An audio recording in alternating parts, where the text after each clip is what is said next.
of the Minneapolis Board of Estimate and Taxation for September 17th, 2025. My name is Steve Brandt, and I'm the President of the Board of Estimate and Taxation. Before we begin the meeting, I will ask the clerk to read the reminder about captioning. Before we begin the meeting, I want to offer a friendly reminder to all members, staff, and the public that these meetings are broadcast live to enable greater public participation. These broadcasts include real-time captioning as a further method to increase the accessibility of our proceedings to the community. Therefore, all speakers need to be mindful of the rate of their speech so that our captioners can fully capture and transcribe all comments for the broadcast. We ask all speakers to moderate the speed and clarity of their comments. Thank you. At this time, I'll ask the clerk to call the roll so we can verify the presence of a quorum. Commissioner Fry. Here. Abene. Here. Payne. Present. Chugtai is absent. Vice President Priest-Stinson is absent. President Brandt. Here. We have 4 members present. Okay, we have a quorum present, and I'm expecting the 2 members who have not arrived yet to arrive shortly.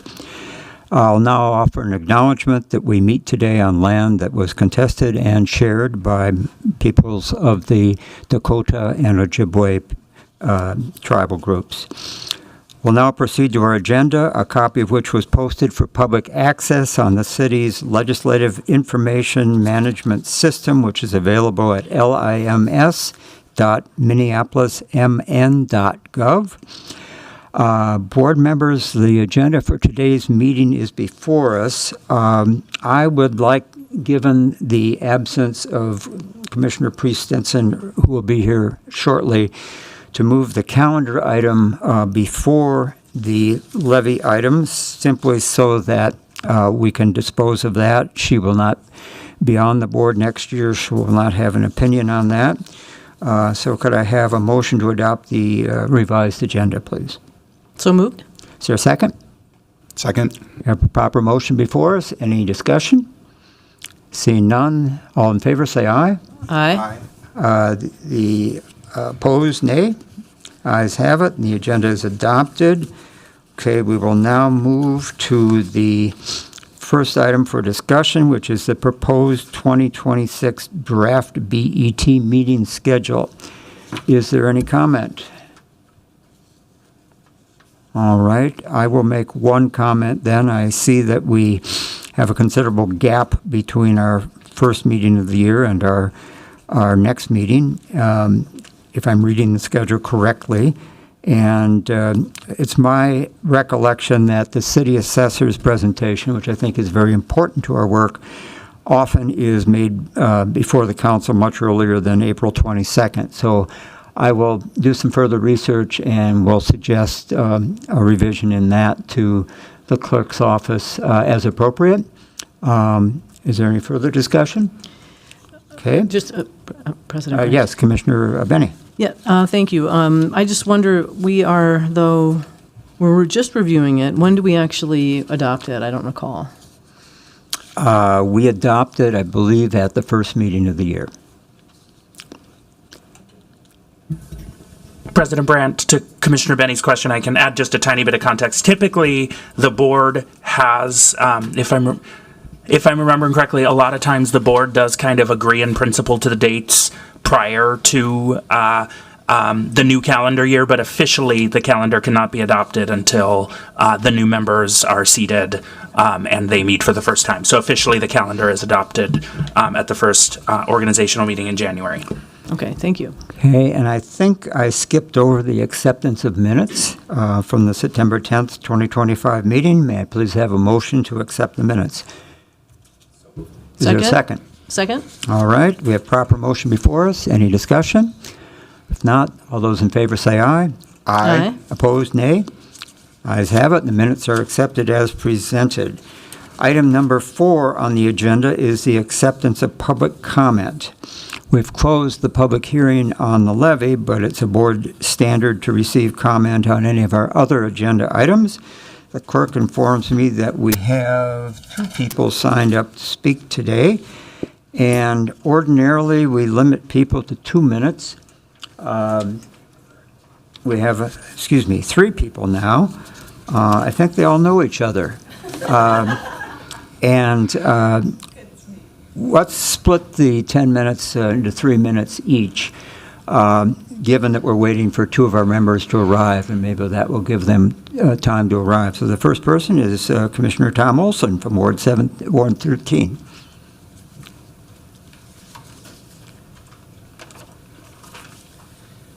Hello, BET. My name is Tom Olson. I am an at-large commissioner for the Minneapolis Park Board. I live in the Fulton neighborhood of Ward 13. First off, I would just like to thank you all for doing this important work. It's not easy making these decisions around budgets. You're surrounded by a lot of good options and few difficult ways in which you can meet all of the obligations that we owe our constituents. My speaking time is going to be on the levy. I am going to encourage you to please meet the Park Board's full request. Our Park Board system is truly iconic nationally, and I would even argue globally. It's something that our constituents expect that we fulfill completely.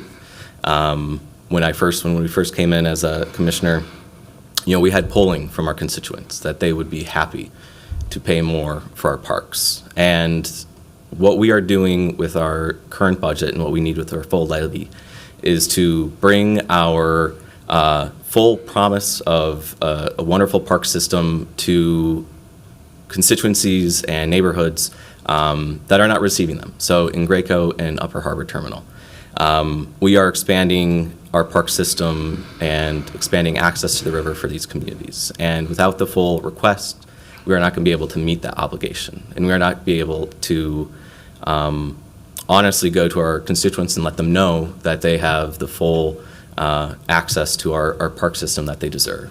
So please consider our requests here. Thank you for the time. Thank you for your commitment to our city. And have a wonderful rest of your meeting. Thank you, Commissioner. The second person who has signed up is Commissioner Becca Thompson. Welcome. Hi, I'm Becca Thompson. I'm Commissioner of District 2, and I would like to echo my colleague once again.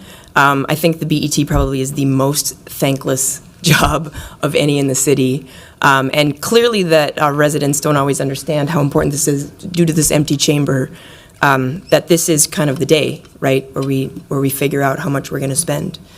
I am very much for fiscal responsibility. And I know that there are a lot of challenges ahead, but I would like to very much advocate for our park system. When I'm out meeting with people, as my colleague Commissioner Olson said, everybody universally loves our parks. They don't necessarily understand how these structures work with the BET, but they understand that they want the parks funded. And I would just really love the opportunity to be able to bring these brand new parks online. It's hard enough that we have to sometimes cut our hours of other parks, which is a challenge for certain neighborhoods. But these are neighborhoods that are underserved, and we built the parks.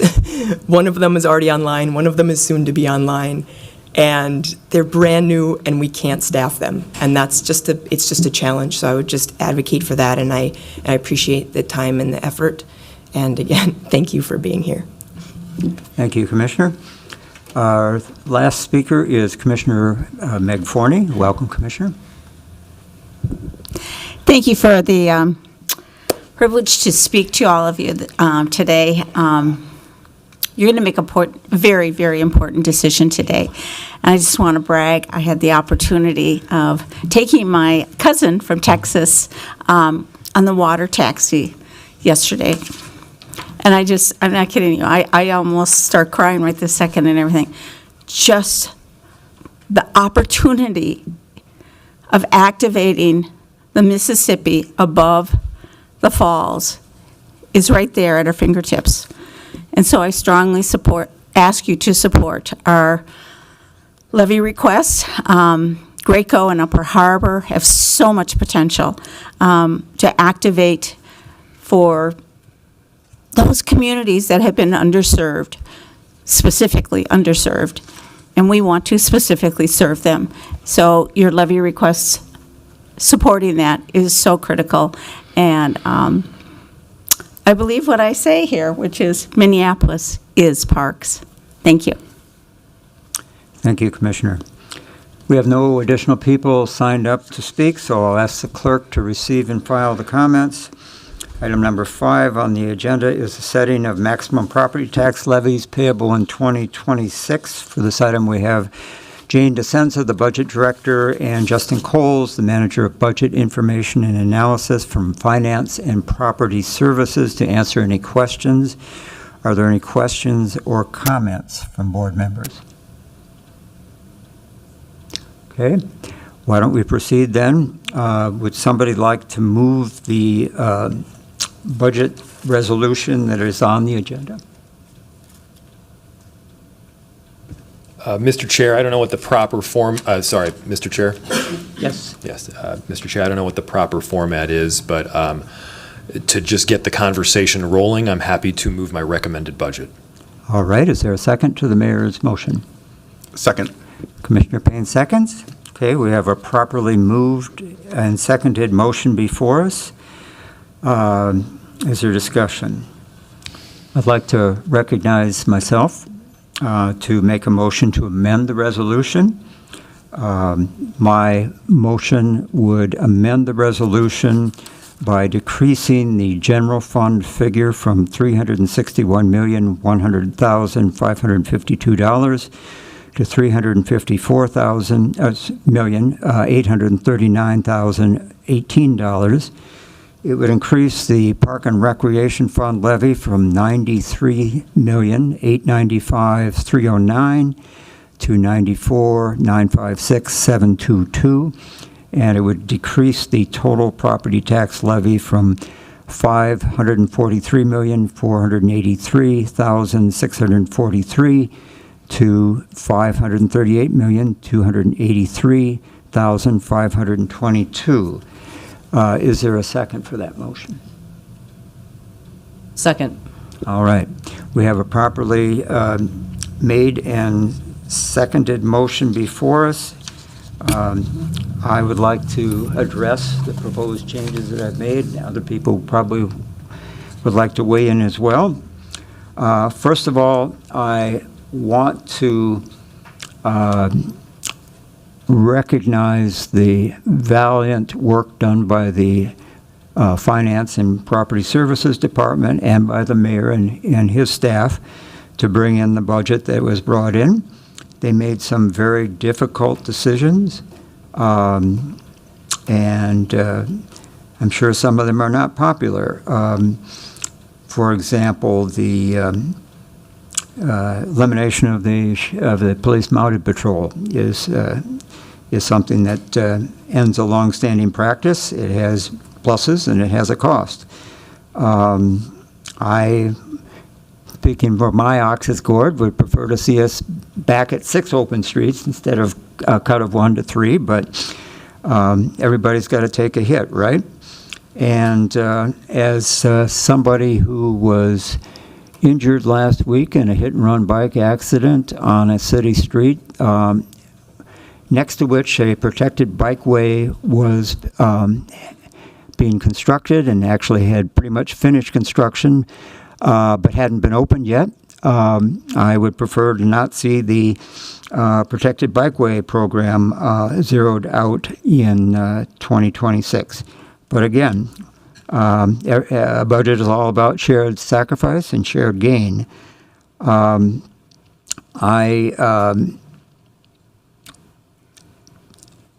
took this action made this proposal because I regard, particularly for people such as myself who are elected directly from the public to vote on levy matters, that this is a matter of balancing the needs of the city against the ability of taxpayers to pay.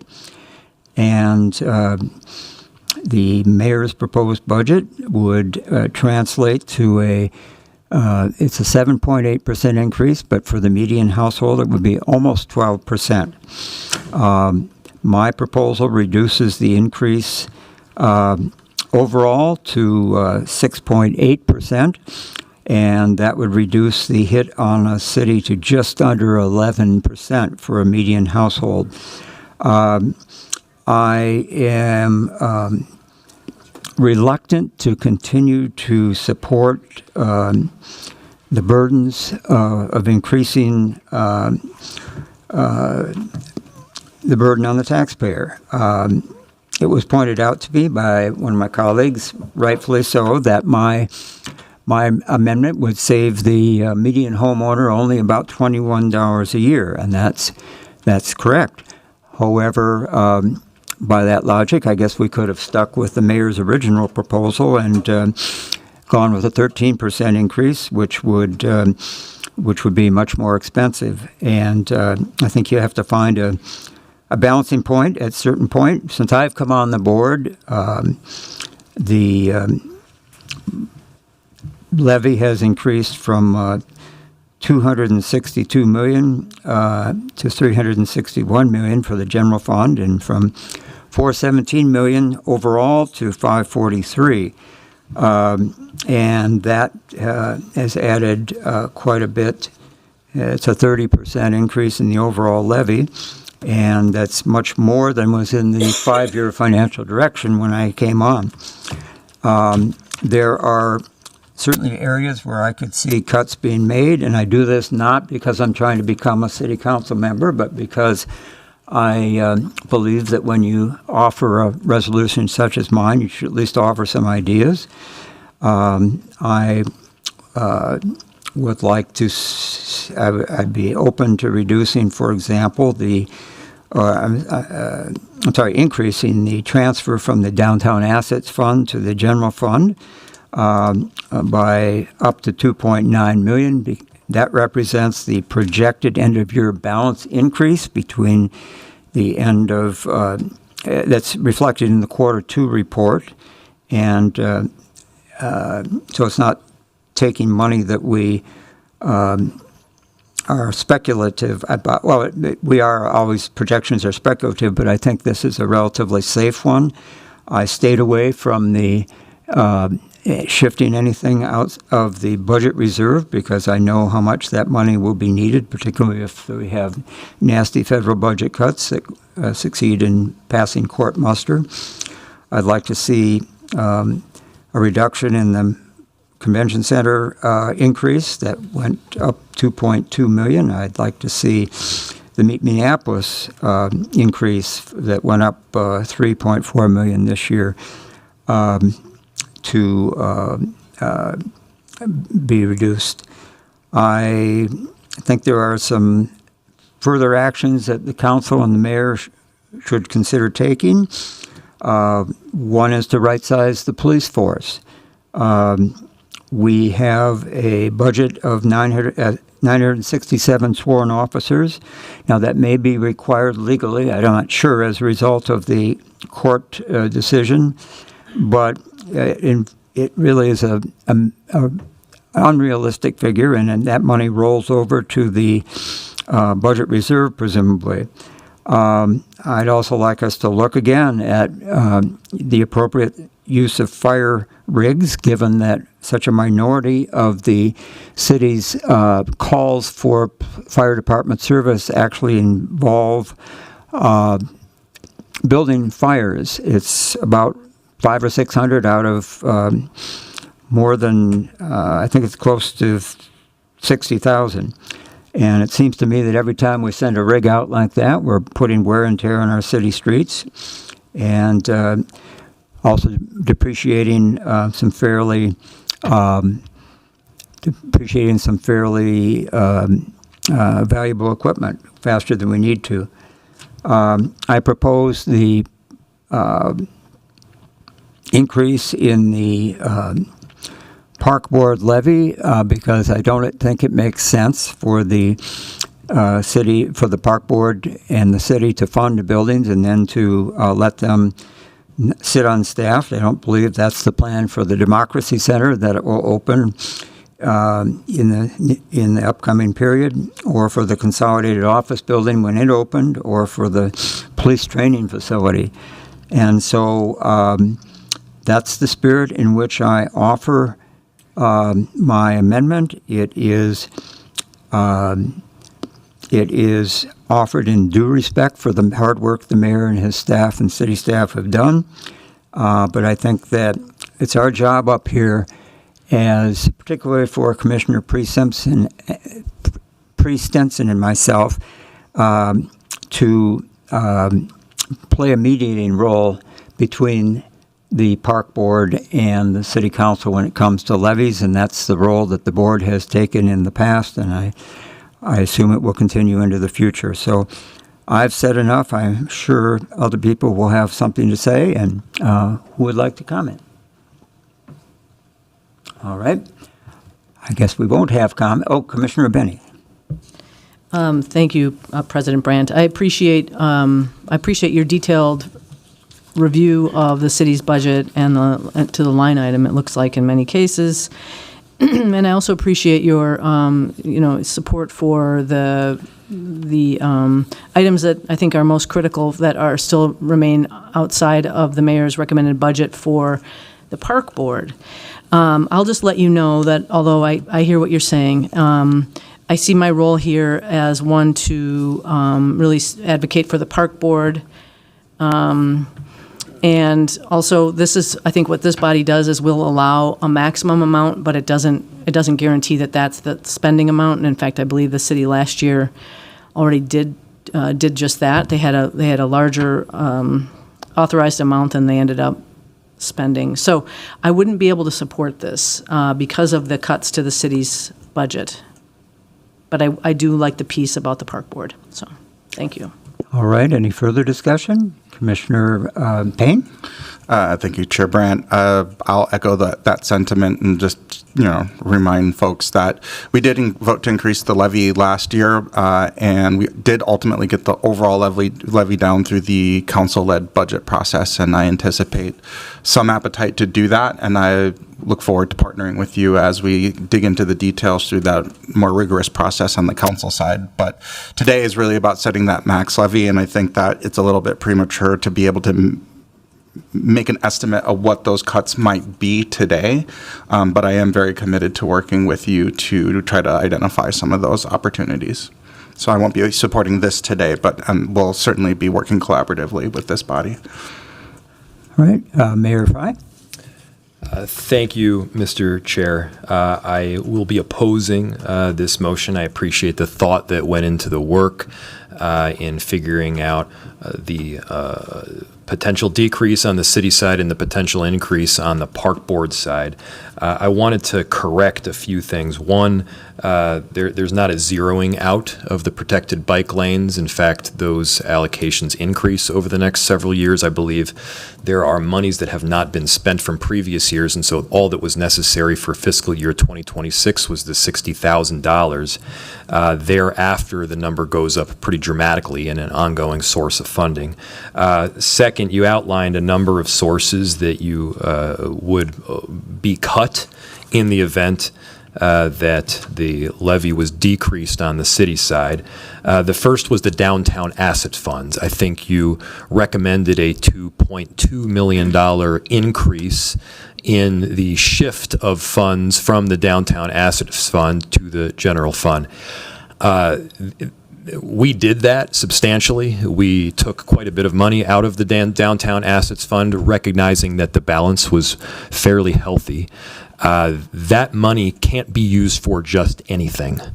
There is a statutorily defined limitation as to how the money was spent, and we used as much of it as we possibly could, given the statutorily defined parameters. Using more would likely not be lawful. Using less was possible, but as you correctly state, there was a fairly healthy balance.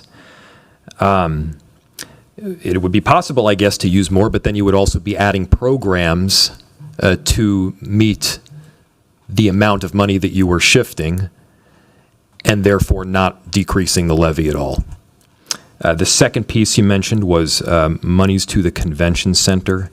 Those monies were not an increase. That, along with the park board and virtually every other department in the city, are seen simply because of increased labor costs and union contracts that were necessary.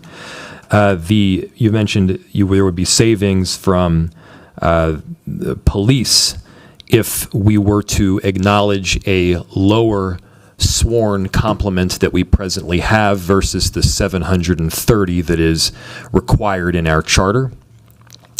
What you were saying is the money would just be rolled over to the general fund. That won't happen. That can't happen because any monies that are saved, and yes, I acknowledge there obviously are initially monies saved because we don't meet that 730 figure, that goes directly into overtime and then some.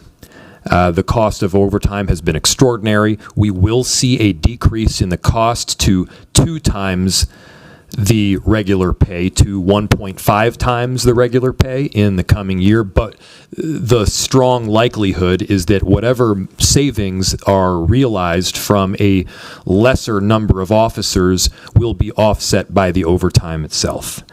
And then the final piece you mentioned were fire rigs. Basically sending out larger vehicles for smaller emergencies that could potentially be handled by an ambulance alone. So I had the same exact question of you. As soon as I became mayor, that was one of the things that we delved into. I would welcome and certainly make available fire department staff so that they could give you a rundown as to why they do what they do. Some of it is they may only have a given number of staff on hand, and if they go to one emergency of a broken leg, and then a fire breaks out, they got to be able to get to the fire. And they can't go back to the station to get the fire truck to then go out to the fire. I mean, so that's just one example, but there's a number of different reasons for that. It's just not that simple.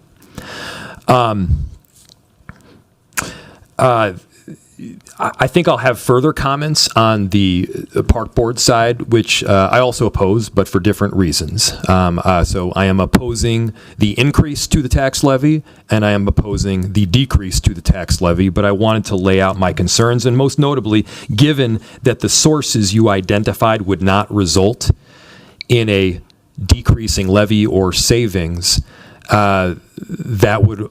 any savings would ultimately come from substantial layoffs. And I just want to point out the amount of work that we did to really drive down this levy. We were looking at a 13% levy increase when we started out. We ended up with a 7.8% levy increase. That amounts to about $23 million and 40% of what the increase originally was. I mean, and so we eliminated vacancies. We eliminated pilot programs. Yes, we eliminated one of the open streets events, as you correctly pointed out. There were some really hard decisions that we made to get down to this point, and I assure you that fat that could be trimmed was, other than wholesale layoffs that would have had a massive impact on basic city service, which I oppose. So I just wanted to make those points as we're looking to see how we move forward on this particular proposal. I very much appreciate your work. This is, of course, the work that the BET should be doing, and so I appreciate the discussion. Any other discussion? Okay, I think we could continue this debate with some back and forth, but I can read the room. So let's go ahead with the vote. The clerk will call the roll. On the Brandt motion, Commissioner Fry, No. Abene, No. Payne, Nay. Chugtai, Nope. Vice President Priestinson, Nay. President Brandt. Aye. There is All one right. aye and 5 nays. Okay. Are there further resolutions or motions? Are there further amendments to the motion before us? Commissioner We Priest have- Stinson. Yes, Commissioner Benet and I have a motion for passage of resolution that you have before you, fixing the maximum certified tax levies for property taxes payable in 2026 for various levies from general taxation.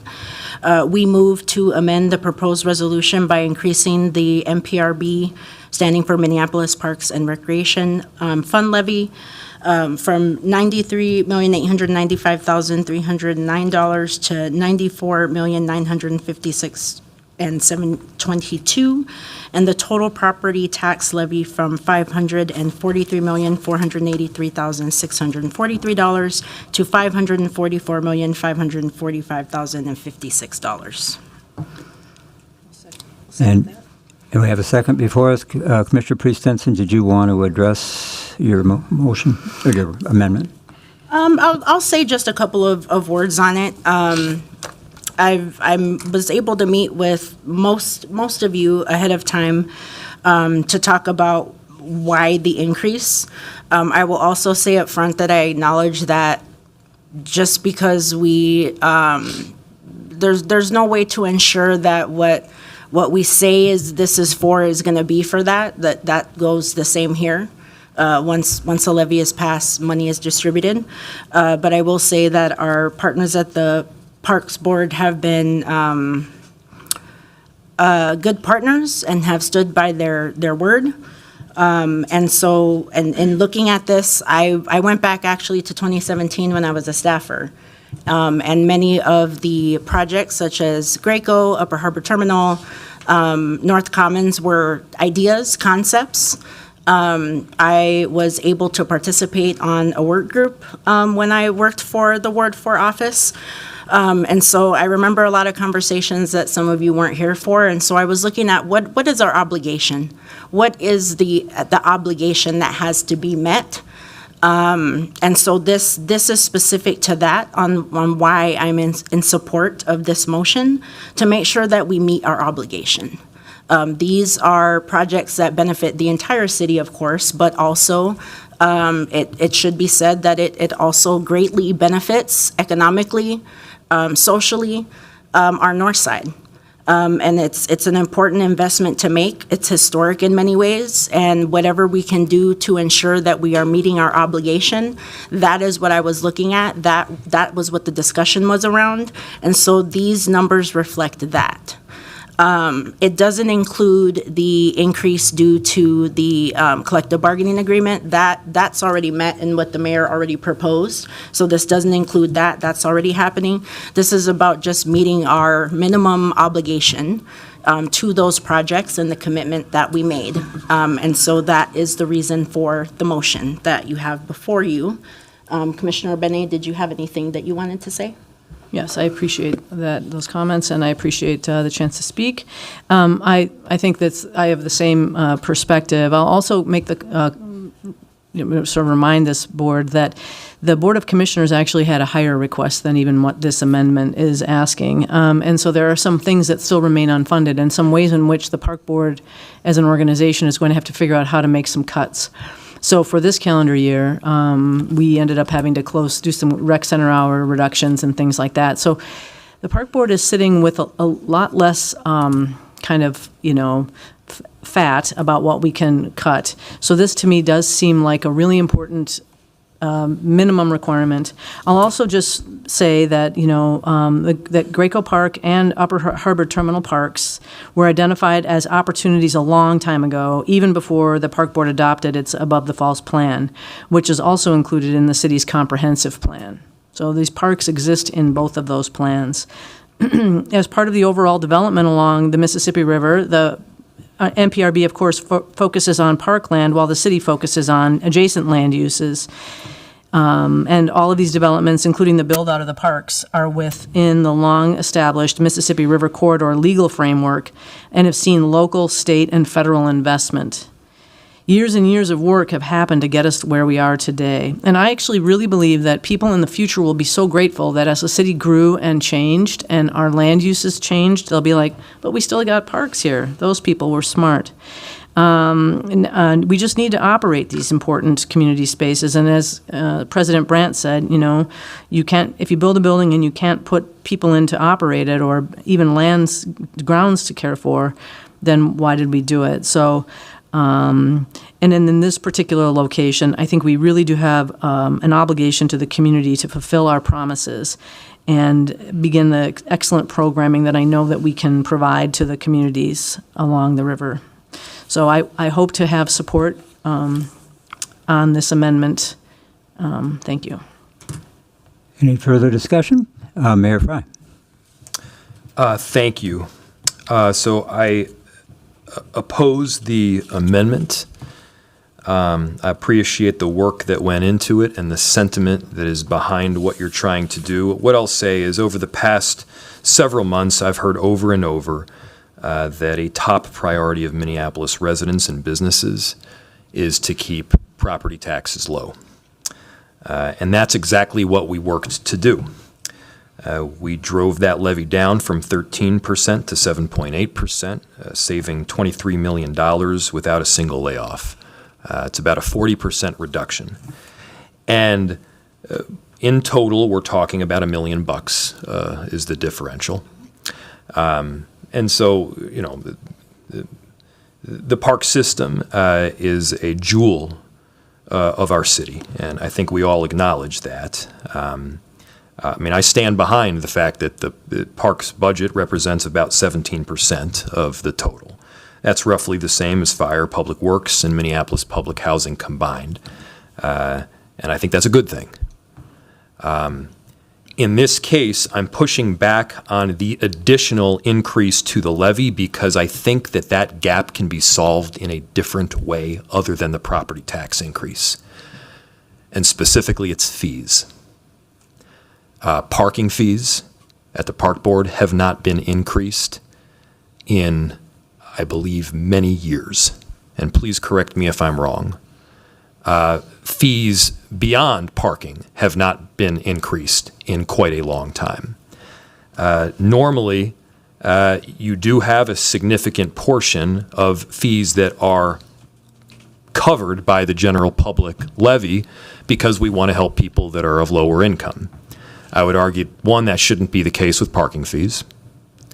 And two, that shouldn't be the case with everybody regardless of your income. And so for adult programming, for instance, there's about $1.8 million in fees that are collected, but the cost is about $3.8 million. For youth programming, there's about $4.3 million that is collected, and spending is $24.7 million. Again, there is very good reason to have a sliding scale here that allows for many people in the city to get these services entirely for free. And if we want to have a discussion about whether parking should be free, we can certainly have that as well. But and I understand that the park board is going through a study in the coming year to determine how much those fees should be increased. And I think they themselves broadly recognize that there hasn't been a change in a long time and an increase in fees is due. By the way, the city has increased its fees. My ask would be to estimate, say, 80% of what you believe the fees might be, just to be conservative, increase them that 80%. If there's additional wiggle room down the line upon the study being concluded, then you can certainly incorporate those additional fees into your math equation. But I don't think it makes sense to increase the levy more when fees like parking haven't been realized yet.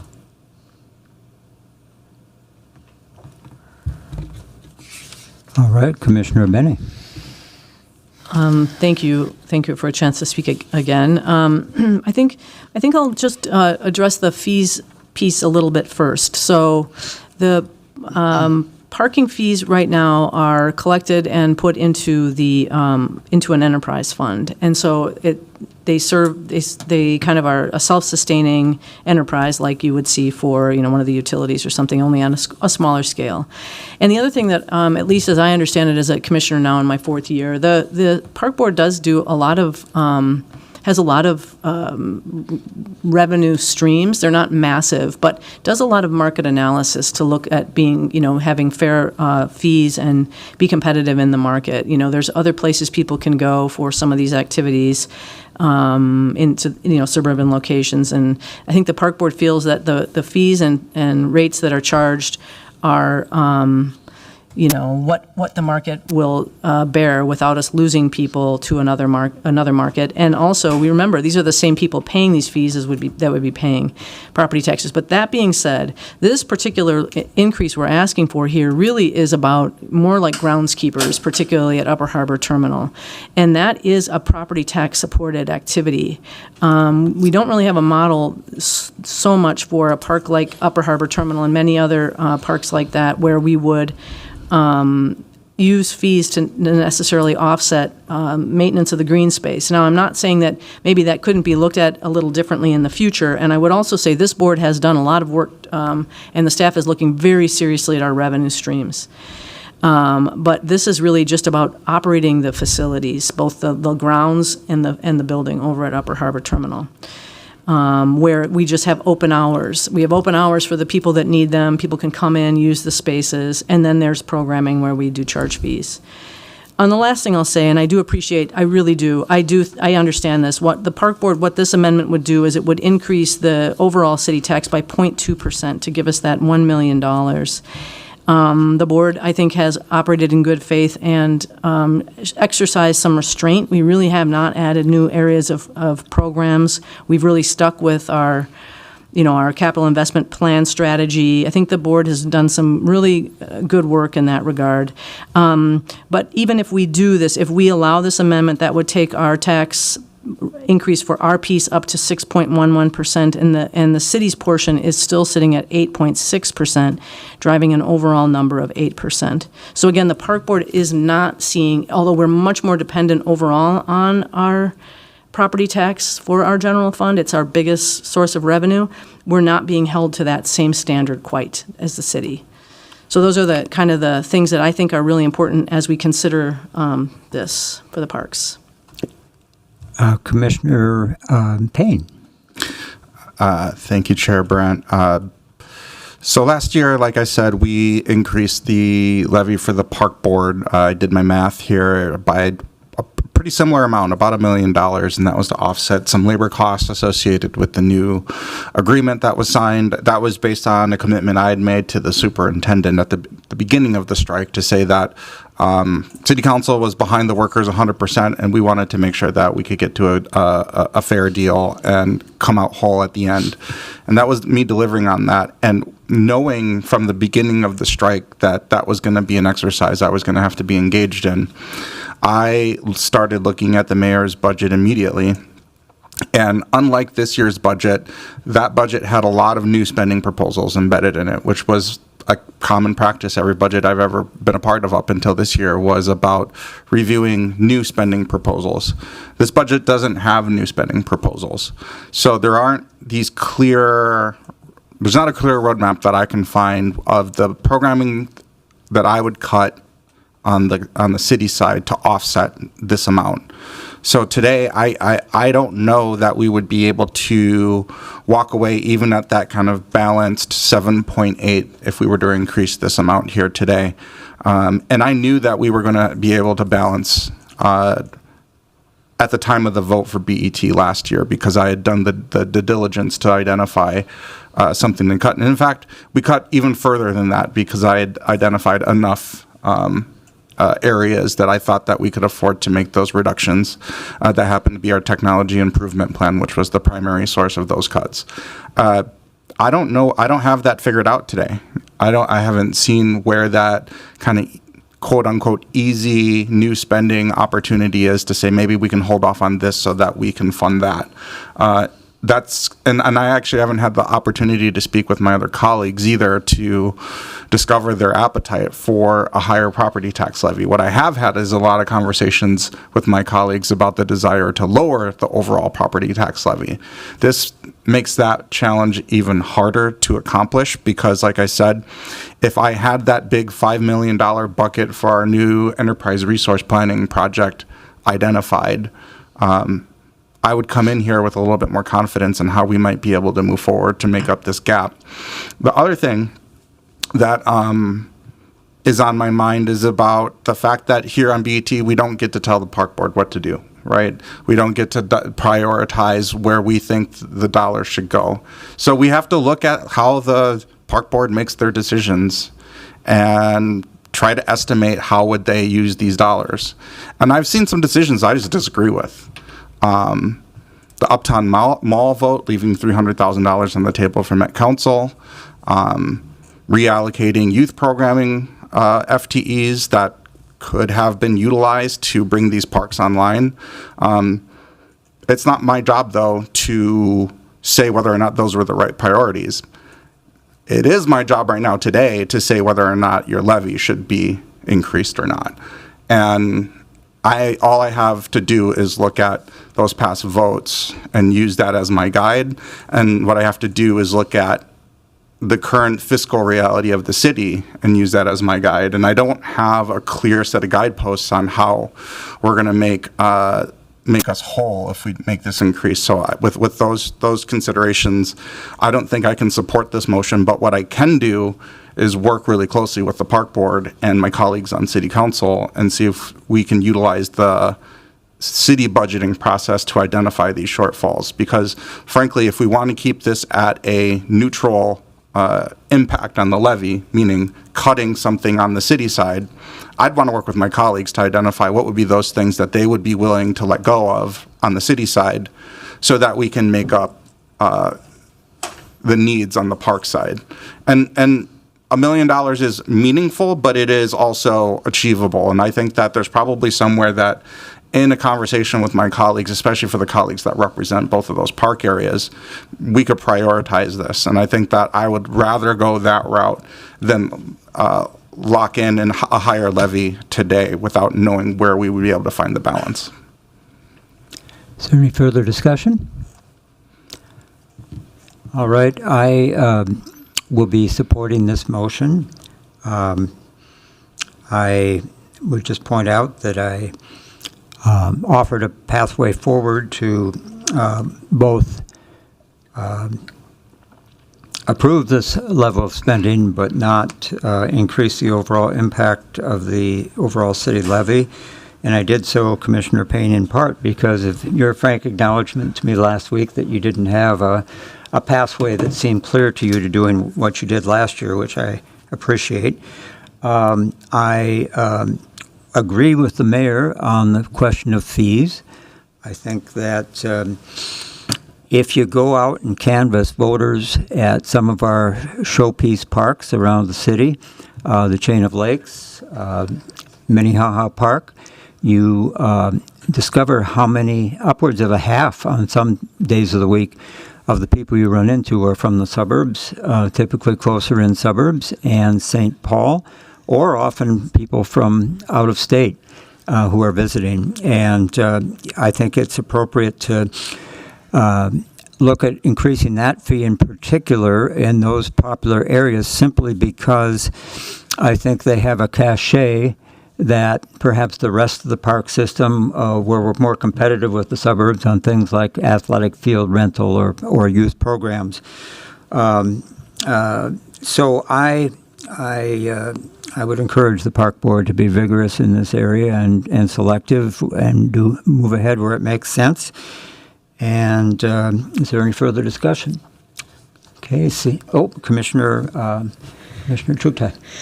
Thank you, Mr. President. Apologies for running back and forth. Been representing the city in a litigation thing all day. It's finally done. Grateful to Commissioner Abene and Commissioner Priest-Stinson for bringing this item forward.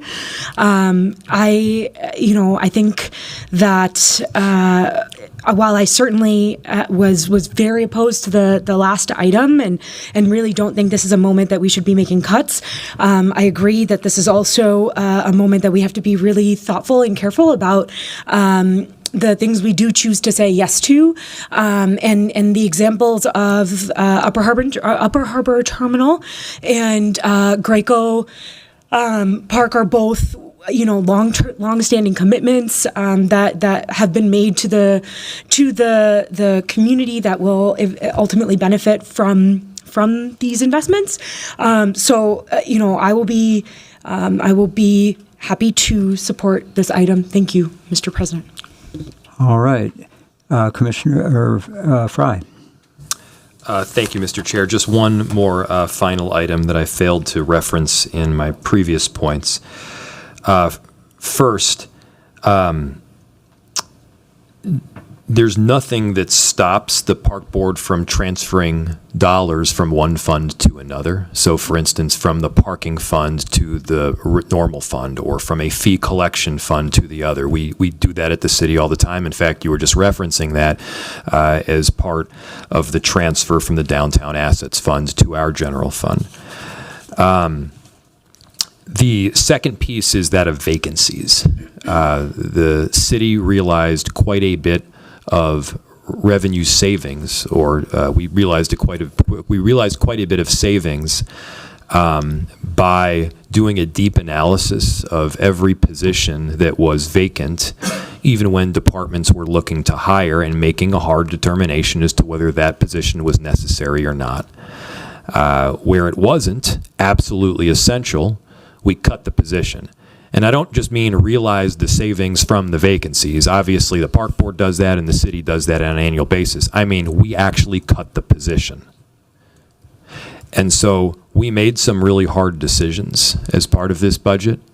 We asked our departments to make really hard decisions as part of this budget to keep people's property taxes down. And our ask was that everybody do that as well. And so I think, and again, I want to be clear, I think we can find a way to fund the additional staff member for Graco Park and Upper Harbor Terminal without the additional $1 million of taxes on our residents. That would be my goal. That's what I would like to see. Commissioner Priest-Henson, did you have a further comment? Just one more thing. I just want to say that this brings up, while we do have the opportunity for folks to come and speak for public hearing, specifically for this committee, it's really hard for folks, really hard for families to get here on time. And what I'm hearing from everyone is also a really good opportunity to, in a way, create pathways for opportunity and access for participatory budgeting, and to go out and do more outreach in community to meet people where they're at so we can hear from them. I don't think any of us feel that way, this way that I'm about to say, but the absence of having high numbers at public hearings in this body, to me, is not in any way a reflection of how folks in community feel. It's been difficult for me to get out lately to do as much of engagement as I normally do, but I have been doing some. And so I just want to offer that I understand and hear clearly where my colleagues are coming from. It definitely makes sense. But I just feel like there'll be different discussions next year for sure. There was great ideas brought up today. It even brings up talking about alternative tax revenues and people paying their fair share. If you look at diversity of parks, we have enough parks that everybody can go to their neighborhood park, but when you look at some of the larger parks or regional parks, there's not as much diversity in them. And part of that comes from people having access. And something like parking is, one of those reasons amongst many. But all of that to say that I think that we can do a better job at meeting our community where they're at and going out into community to elicit some feedback in community to meet those folks where they're at, so that we also have another lens that no matter how we slice it or dice it or collect it, data is just not going to cover for the human story of what people are experiencing. And so I challenge us to think about that and do a better job at collaborating to get out into community, especially communities that have been disproportionately impacted from things like historic redlining, which we're trying to correct for, which I would call this greenlining. It's not solving the whole world. It's not taking care, but it's for today, for what we can do today. It is doing something that is meaningful. It will be a different discussion next year. I heard a call and some calls to action today and some different things to think about. A study is happening. Those are all great things, but for today, I hope to see this pass. Thank you. Seeing no further discussion, I'll ask the clerk to call the roll on the motion to amend the resolution. On the pre-Stinson motion, Commissioner Fry, No. Abene, Aye. Payne, Nay. Chugtai, Aye. Vice President Priest-Stinson, Aye. President Brandt. Aye. There are 4 ayes and 2 nays. Okay, is there any further discussion on the amended resolution? Okay, seeing none, I'll ask the clerk to call the roll. On the amended resolution, I'm sorry. Mr. Chair, what are we voting on now? We're now voting on the original motion to set the levy, which I believe originated with your administration, as amended by the Park Board increase. So,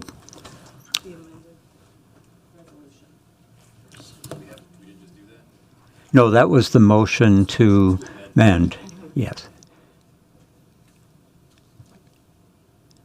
I think you voted in keeping with what you said, yeah, okay.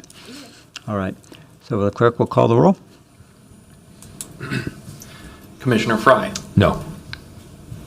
Abene, Aye. Payne, Aye. Chugtai, Aye. Vice President Priest-Stinson, Aye. President Brandt. No. There are 4 ayes and 2 noes. All right. We are now moving on to announcements, and just for the benefit of Commissioner Priest-Stinson, who I think had not yet arrived, we disposed of the calendar before you arrived, and we figured you could. All right. And next on our agenda is announcements. Do colleagues have any announcements before we adjourn? Real quick, 2 quick ones. At the October 8th BET meeting, there'll be a report back on how things are going with the onboarding. Ms. Kyerling will not be there that day, and so just as a heads up, talking about our own BET levy, one of the things to discuss that I'll be bringing up, and I'll have a motion, is to talk about a step increase, and I think it's a great time to do it since Ms. Kyerling will be off that day. It will be a great day to have that discussion without her being present, to talk about what we're going to increase that line item to for her salary. And so I just wanted to make mention of that for the October 8th meeting.